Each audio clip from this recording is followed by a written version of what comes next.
शादी के एक आदमी के साथ पिछले 7 साल से रह रही थी। दुनिया हमें मियाँ बीवी समझती थी, लेकिन हकीकत कुछ और थी। हमारे 3 बच्चे भी थे। मैं रोज़ उस आदमी से शादी के लिए कहती थी, लेकिन वो मुझसे शादी नहीं करता था। एक दिन मैंने धमकी दी तो उसने मुझसे कहा कि वह मुझसे शादी ही नहीं कर सकता है, क्योंकि मैं उसकी सगी। अज़ियत शायद छोटा शब्द है, तकलीफ ये शब्द लफ्ज़ उस कैफियत के सामने बहुत छोटे से हैं जो मैं सह रही थी। मैं उस वक्त तेज़ बरसाती बारिश में एक दरबार की सीढ़ियों के पास खड़ी थी। मैंने पहला कदम सीढ़ियों पर रखना चाहा, लेकिन मेरे पाँव करंट के मारे पीछे हट गए थे। नेक बुजुर्ग का मज़ार था, ऊपर वाले के बंदे थे, जहाँ लोग उनकी वजह से अपनी दुआएं मांगने आते थे। और मैं क्या थी? मैं एक बहुत बड़ी गुनहगार थी। मेरी सारी ज़िंदगी एक अज़ियत गुनाह में गुजर रही थी। मुझे एक पल चैन नहीं था। मैं रातों को सो नहीं पाती थी, उठकर बैठ जाती थी। नींद की दवाइयाँ की डोज भी मुझे सुलाने में नाकाम रहती थी। मेरी आंखें सूख चुकी थी। मेरी आंखों के नीचे काले सर्कल्स पड़ चुके थे। मेरी रंगत पीली पड़ चुकी थी। मैं हर वक्त दिमाग की उलझन में बैठी रहती। मुझे लगा कि मैं जिस गुनाह में बैठी हूँ, मैं इस काबिल नहीं हूँ कि मैं इस नेक बुजुर्ग की दरबार की सीढ़ियों पर भी चढ़ूँ। मैं यहाँ अपने लिए सुकून की दुआ करने के लिए आई थी, क्योंकि मेरी ज़िंदगी में सब कुछ था, लेकिन सुकून नहीं था। काश कि वक्त का पहिया पीछे को घूम जाए और मैं अपनी ज़िंदगी का फैसला बदल लूँ। मैं अपने कदम पीछे की तरफ लेने लगी। बारिश की वजह से मिट्टी मेरे कदम पर लग चुकी थी। मेरा फैसला और मैं अपना बैलेंस ना संभाल सके और मैं उस कीचड़ में गिर चुकी थी। मेरे कीमती लिबास कीचड़ से भर चुके थे। मेरे हाथ पाँव भी कीचड़ से भर चुके थे, लेकिन मुझे खुद से घिन आ रही थी। मुझे लग रहा था जिस कदर मैं नापाक हूँ और गंदी हो चुकी हूँ, मैं इसी काबिल हूँ कि मैं इसी कीचड़ में पड़ी रहूँ। मेरे आंसू बहने लगे और मैंने रोते हुए कहा कि मेरे ऊपर वाले मुझे माफ़ कर दे, मुझे पाक कर दे, वरना मैं इसी असलियत में मर जाऊंगी। मैं खुद को कैसे पाक करूं? देख मेरे ऊपर वाले, मेरी मोहब्बत ने मुझे कहीं का नहीं छोड़ा, मुझे नापाक कर दिया। मैं कैसे खुद को पाक करूं? मुझसे सारी दौलत ले लो, बस मुझे पाक कर दो। मैं इस परेशानी की वजह से मर जाऊंगी। मैं रो रही थी, बिलख बिलख कर रो रही थी। वहाँ मौजूद लोग मुझे बरसाती बारिश में कीचड़ में बैठा रोता हुआ देख रहे थे। मेरी आंखों के सामने 20 साल पुराना मंजर घूमने लगा। मैंने आमिर से बहुत मोहब्बत की थी। मोहब्बत शायद मेरे लिए एक मामूली सा शब्द है। मैंने उससे इश्क किया था। उसकी मोहब्बत में मेरा ये आलम हो चुका था कि वह दिन के वक्त मुझे कहता कि मरियम इस दिन को रात कह दो, तो मैं रात कह देती थी। मैं आमिर की दीवानी थी। वो ऐसा था गबरू जवान। पूरे गाँव में एक वही तो हसीन और जवान था। उसका मुकाबला पूरे गांव में कोई नहीं कर सकता था। वो बहुत ही ज़्यादा हसीन था, और हुस्न ऐसी चीज़ होती है, अगर कोई पसंद आ जाए तो इंसान उसके लिए कुछ भी करने को तैयार हो जाता है। और आमिर के लिए मैंने भी कुछ ऐसा ही कर दिया था।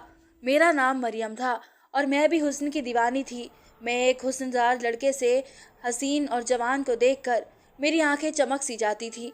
मेरा खुद पर बस नहीं रहता था। मैं पलट पलट कर उस नौजवान को देखने लगी, लेकिन जब मैंने पहली बार आमिर को देखा तो मैं अपने होश खो बैठी थी।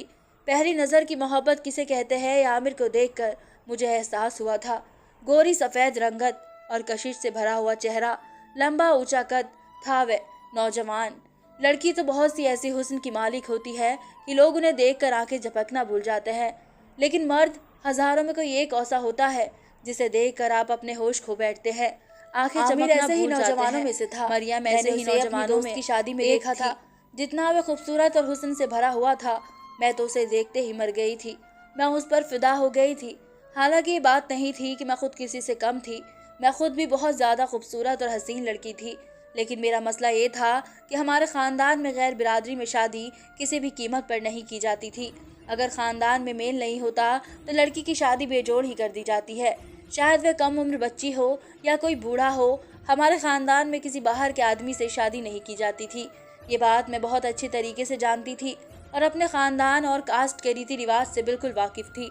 और कोई इन रीति रिवाज को तोड़ देता था तो उसके सीधी सीधी मौत दी जाती थी।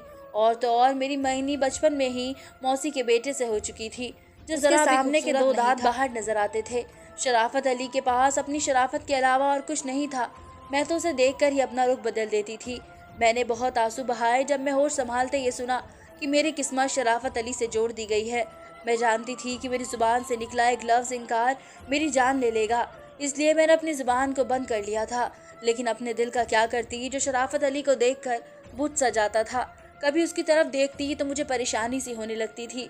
वो मुझे इतना नापसंद था कि मैं उसकी तरफ एक नज़र भी डालना पसंद नहीं करती थी। मैं हैरत से सोचती थी, वो भी क्या मर्द था, इतना बदसूरत, न रंग न रूप न नैन नक्श, किस साइड से वो मेरे साथ जचता था। मेरे माँ बाप ने क्या सोचकर मुझ जैसी हसीन लड़की के लिए शराफत अली को पसंद किया था। बहुत साल मुझे लग गए थे ये खुद को समझने में कि दिल ना भी माने तो जिंदगी मुझे उसी के साथ ही गुजारनी है। मैं हक अपना रख ही नहीं सकती थी, तो फिर बहस करने का क्या फ़ायदा था। काफ़ी हद तक मैंने अपने दिल को समझा लिया था, लेकिन दिल तो उस वक्त मेरे काबू में था जब तक मैं आमिर को नहीं देख लेती। लेकिन आज तो मेरे दिल की दुनिया ही बदल गई थी। मेरे सामने मेरे ख्वाबों का शहजादा खड़ा था। मैं ये तक भूल गई थी कि शराफत अली कौन है। शादी के हंगामे पर एक नज़र आमिर की मुझ पर पड़ी। नज़रों के देखने पर मैं कुछ घबरा सी गई थी। मैंने फौरन से नज़रें झुका ली थी। वो शायद मेरी इस हरकत पर मुस्कुराने पर मजबूर हो गया था। मैंने नज़रों से उसे देखा तो वो मुझी को देख रहा था। शायद उसे मैं भी अच्छी लगने लगी थी। मेरी आंखें उस पर पड़ी तो मुस्कुराते हुए वो मुझे ही देख रहा था। मेरा दिल तो यूं था कि जैसे कि सीने के अंदर ही धड़कने लगा हो। मैं इस कदर खुश थी कि बहुत ही ज़्यादा मसरूफ़ थी कि मुझे हर चीज़ खुशी में झूमती हुई नज़र आ रही थी। दिल की दुनिया भी बहुत अजीब सी होती है। अगर दिल अंदर से खुश हो तो लगता है कि सारा जहां हमारी खुशी में शामिल है। अगर दिल उदास हो तो लगता है कि हर शहर खामोश और तन्हाई का शिकार है। मैं उस वक्त हैरान रह गई जब शादी से वापस लौटते वक्त वो मेरे पास से गुजरा और मेरे हाथ में एक कागज़ पकड़वा कर चला गया। मैं तो हैरान रह गई थी।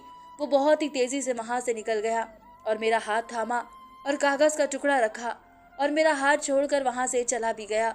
ये सब उसने बहुत ही तेज़ी से किया था कि किसी को शक भी नहीं हुआ था। थोड़ा दूर जाकर उसने मुझे पलट कर देखा था, फिर मुस्कुराने लगा था।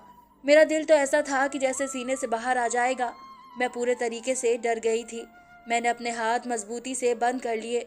पूरे रास्ते तांगे पर बैठी मैं यही सोचती रही थी कि आखिर उस कागज़ के टुकड़े पर क्या लिखा होगा। उसकी आंखों में अपने लिए पसंदीदी मैं देख चुकी थी। मेरा दिल ज़ोर ज़ोर से धड़क रहा था। आखिर मैं फ़ौरन अपने कमरे में चली गई और दरवाज़ा बंद किया और कुंडी लगाई। जल्दी से खोल कर पढ़ने लगी। उस पर लिखा था कि मेरा नाम आमिर है। मुझे तुम बहुत ही ज़्यादा अच्छी लगी हो। अगर मैं भी तुम्हें पसंद हूँ तो शाम को मुझे खेतों पर मिलने आ जाना। आमिर ने तो सारी हदों को पार कर दिया था। पहली बार नज़रों की चोरी पर उसने मुझसे मुलाकात के लिए बुला लिया था। ये उसी वक्त की बात है जब मोबाइल फ़ोन इतने आम नहीं हुआ करते थे, वरना शायद वह मुझे अपना नंबर दे देता। मैं पूरी रात करवटें बदलती गई। मुझे ये भी डर था कि अगर मैं उससे मिलने चली गई और किसी ने मुझे देख लिया तो उसका हशर क्या होगा। ये सोचकर मेरा दिल घबरा सा जाता था। लेकिन जब आमिर का चेहरा मेरी नज़रों में आता तो दिल चाहता कि अभी बात कर उसके पास चली जाऊं। आखिरी रोज़ मैं पूरा दिन बेचैन थी। कभी सोचती कि एक बार मुलाकात कर लेती हूँ, किसी को शक नहीं होगा। कभी ये सोचती कि अगर किसी ने मुझे देख लिया तो गैरत के नाम पर मुझे मार डालेंगे, क्योंकि ऐसा पहले भी हमारी बिरादरी में हो चुका था। मेरी बुआ को किसी गैर बिरादरी के मर्द के साथ देखकर जब ये मालूम हुआ कि दोनों एक दूसरे को पसंद करते हैं तो दोनों को ही गोली मार डाली थी। उसके बाद तो किसी लड़की ने ऐसी हिम्मत ही नहीं दिखाई थी। मैं पूरा दिन इसी तरीके से पड़ी रही थी कि जाऊं या ना जाऊं। मैं नहीं जानती थी कि मेरा काम आगे चलकर कैसा साबित होगा और मुझे कितनी मुसीबत में डाल देगा। शाम तक मेरे दिल ने ऐसी दुहाई दी कि मैं सहेली के घर का बहाना कर कर खेतों में चली गई थी। जब मैं वहां पर पहुंची तो आमिर सामने ही खड़ा था। शायद मेरा ही इंतजार कर रहा था। मुझे देखकर मुस्कुराने लगा, मेरे नज़दीक आ गया और कहने लगा कि मुझे तो लगा था तुम नहीं आओगी। मैंने कहा मैं भी तुम्हें पसंद करने लगी हूँ। मेरी बात सुनकर उसने मुस्कुराते हुए मेरा हाथ थाम लिया। उसकी हिम्मत पर मैं घबरा गई थी, लेकिन उसके इस अमल पर उसे रोक नहीं सकती थी। उसे ये नहीं कहा कि तुमने कैसी हिम्मत दिखाई। ये सब तो मैं तब करती जब मुझे इन बातों पर एतवार होता। मेरा दिल दीवाना बनकर उसके आदमी के लिए धड़क रहा था। वो कहने लगा कि तुम्हें रात को देखकर मेरे होश उड़ गए थे। तुम बहुत ही ज़्यादा खूबसूरत हो। मुझे तुम्हारे ख्याल ने रात भर सोने नहीं दिया। मेरा अपना यही हाल था। वो कहने लगा कि मैंने सुना है कि तुम्हारी बिरादरी में गैरों में रिश्ता नहीं किया जाता है। मैंने अफसोस होकर हाँ में सर हिला दिया। वो कहने लगा लेकिन मैं तुमसे सच्ची मोहब्बत करने लगा हूँ। तुम्हारे बगैर मैं जी नहीं सकता हूँ। मैं भी उसे अपनी मोहब्बत का इजहार कर दी थी। कुछ देर के बाद मैं इस खेतों के बाद वापस आई थी कि कल फिर उससे मिलने के लिए आऊँगी। न मेरा दिल मेरे बस में था, ना ही मेरे कदम मेरे बस में। अब रोज़ मैं आमिर से मिलने लगी थी। मुझ पर आसमान तो उस वक्त टूटा जब मेरे भाई ने मुझे आमिर के साथ देख लिया था। उस दिन तो मेरे घर पर कयामत ही टूट पड़ी थी। मैं यूं थी कि मेरे पूरे वजूद से जान निकल गई थी। मेरे भाई ने मुझे घूर कर आंखों से देखा। पहले तो आमिर को मुझसे दूर रहने के लिए कहा और फिर मेरा हाथ पकड़कर मुझे घर ले जाने लगा। मैं भाई की मिन्नतें करने लगी कि वो मुझे जान से ना मारे। उसने मुझे घर ले जाकर खूब मारा था, मेरा चेहरा भी जख्मी कर दिया था। कहने लगा कि तू बुआ का अंजाम भूल गई है। मेरी माँ भी परेशान हो गई थी। मैंने कहा मुझे माफ़ कर दो। मैं हाथ जोड़कर उससे माफ़ी मांगने लगी। मेरी माँ भी रोने लगी, कहने लगी कि इस बात को घर से बाहर मत निकालना। अगर बात पंचायत तक पहुँच गई तो मुझे गैरत के नाम पर जिंदा दफन कर दिया जाएगा। मेरे पापा ने कहा कि शराफत के घर वालों को कल ही बुला लो, इसकी शादी कर कर मैं उसे कल ही विदा कर दूंगा। यह सुनकर तो मेरा पूरा वजूद बेजान सा होने लगा था। मुझे कमरे में बंद कर दिया गया था। मैं बहुत ज़्यादा रोने लगी थी। रात को मेरी बहन मेरे लिए गर्म दूध लेकर आई। मैंने उसके सामने हाथ जोड़ दिए कि वह मुझे जाने दे, मैं आमिर के बिना मर जाऊंगी। उसे मुझ पर तरस आ गया और वो मुझे कहने लगी कि मैं दरवाज़ा खुला छोड़ दूंगी। मैं उसका शुक्रिया अदा करते मुझे आमिर का घर मालूम था। मैं रात को 12 बजे जब सब सो चुके थे, बड़ी सी चादर ओढ़कर सबसे छुपकर घर से भाग गई। मैं घर से बाहर निकल आई थी, लेकिन अपने अंजाम की खबर ना थी। मैं आमिर के घर पहुंच गई। वो अकेला ही रहता था। मुझे देखकर बहुत ज़्यादा खुश हो गया। मैंने कहा कि मैं उसके खातिर घर से भाग कर आ गई हूँ। वो कहने लगा कि मुझे मालूम था कि तुम मुझसे मोहब्बत करती हो, इसलिए मेरे पास ज़रूर आओगी।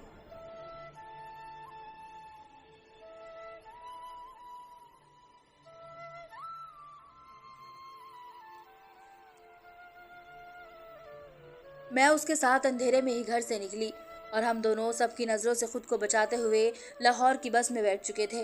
वहां पहुंचकर मुझे आमिर एक घर में ले गया था और कहने लगा कि ये घर मेरा है। मैं पिछले कई सालों से लाहौर में ही रहता हूँ।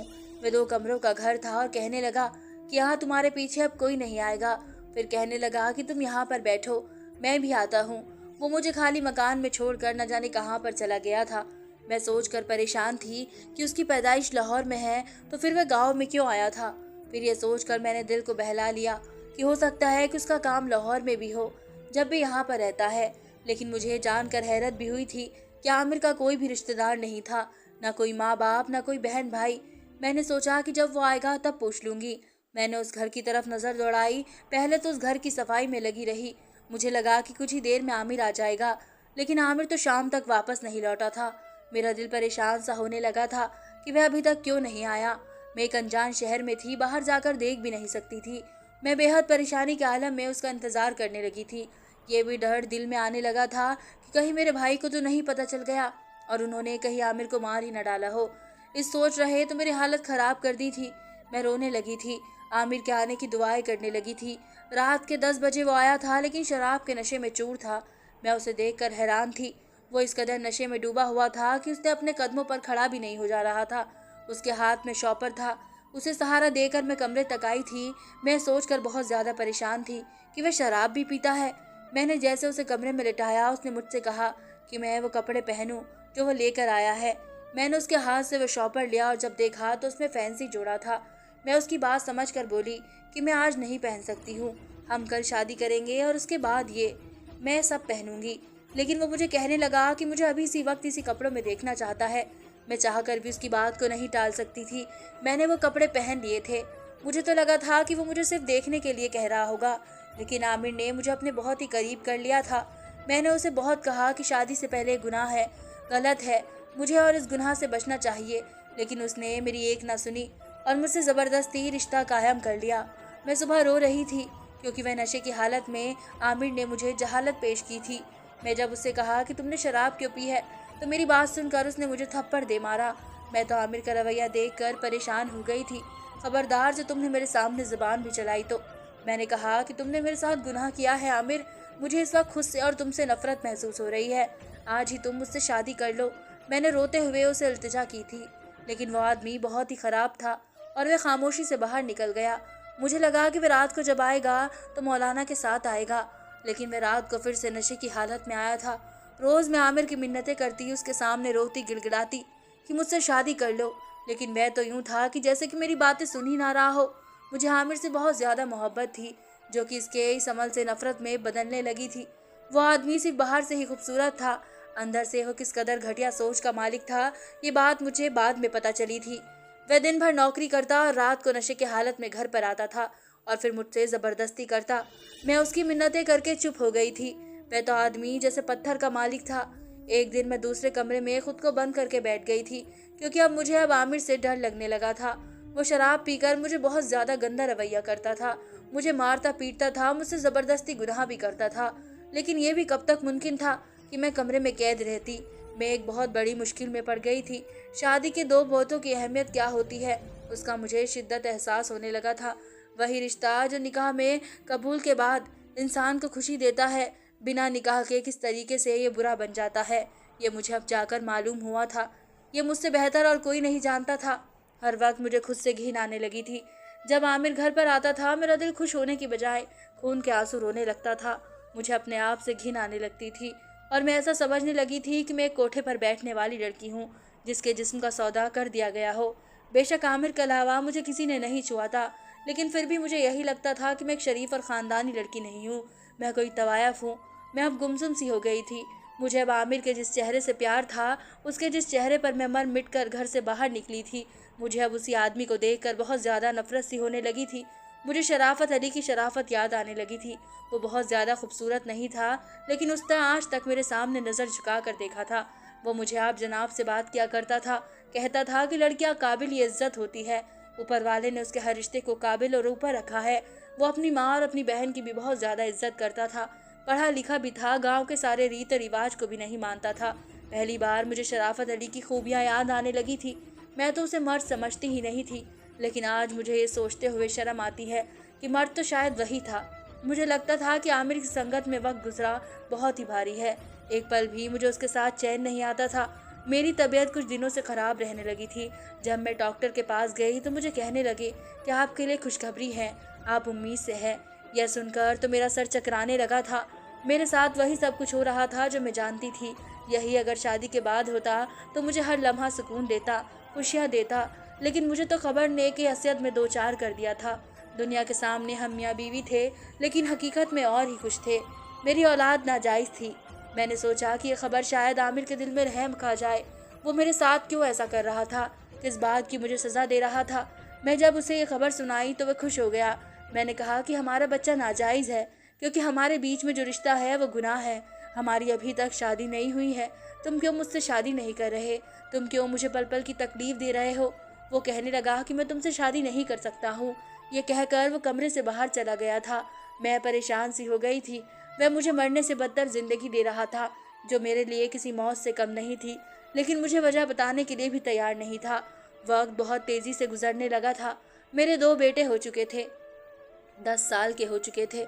आमिर को मेरे साथ बिना शादी के रहते हुए मेरे लिए साल किसी अजाब से कम ना गुजरे थे।